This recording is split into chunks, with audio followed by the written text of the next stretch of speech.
Good morning. It's 10 o'clock. I'm Nancy Sun, and it's time for Easy News on ICRT. In Taiwan, the TAIEX opened up 6 points this morning from yesterday's close at 8,340 on turnover of 1.9 billion NT. Lawmakers yesterday blasted Prosecutor General Huang Ximing for his handling of the Special Investigation Division's wiretapping activities. Speaking during a legislative hearing, Huang says the SID realized the bugging was a mistake, and he immediately issued a public apology for the unit's actions. However, he was slammed for failing to request the SID conduct a thorough check of all wiretapped phone numbers before monitoring the legislature and for initially denying that the wiretapping took place. A legislative committee says it will put forward a bill for cross-party consultations calling for the investigation division to be disbanded. The head of the Mainland Affairs Council, Wang Yuqi, says regular visits and an established mechanism for communications between his office and China's Taiwan Affairs Office can be expected.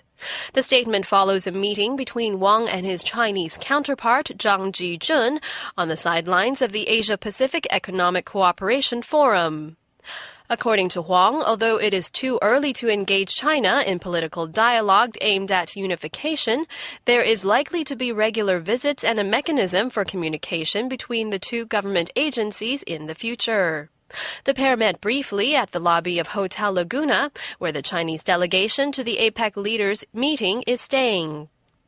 The Council of Agriculture is vowing to control the sale of imported rice to prevent it being mislabeled as locally grown. The move comes 2 months after a Miaoli County-based rice mill and distributor was found to be selling rice labeled as locally grown, but which was in fact much cheaper imported rice. Agriculture Ministry officials say they are working on a proposal to increase fines for the mislabeling of food products. In international news, the UN Secretary-General is recommending that the United Nations and the World's Chemical Weapons Watchdog Agency be part of a joint mission to eliminate serious chemical weapons. The recommendation was part of a letter to the UN Security Council discussing the UN's role in eliminating serious chemical weapons. Ban Ki-moon's proposed that a joint mission be established with the UN, providing logistics, communication, and coordination with the Syrian government and rebel troops, and the Organization for the Prohibition of Chemical Weapons, conducting technical consultations, verifications, and inspections. The Security Council, which must authorize the proposed joint mission, is scheduled to discuss the report on Thursday afternoon. U.S. interrogators headed to an American warship in the Mediterranean to question a suspected Libyan al-Qaeda operative linked to the bombings of U.S. embassies in Africa.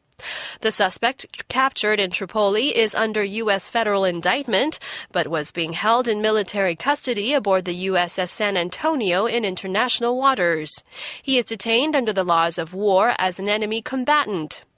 Abu Anas al-Libi is accused of using an early-generation Apple computer to assemble surveillance photographs in Nairobi ahead of the deadly 1998 bombing of the U.S. Embassy.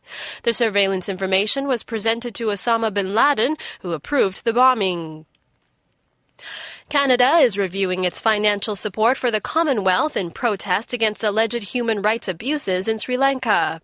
Prime Minister Stephen Harper also confirmed he would boycott the group's November 2013 summit in Sri Lanka. Canada is the second largest financial contributor to the organization of 53 former British territories. Sri Lanka has previously dismissed its objections as biased and unfair. And now looking at the weather across Taiwan, we can expect partly cloudy skies and scattered showers in the north and center, with a high of 30 in Taipei and 31 in the Taichung area. And mostly clear skies in the south, with a high of 31 in Kaohsiung. Current temperatures now, Taipei 30, Taichung 28, and Kaohsiung 30.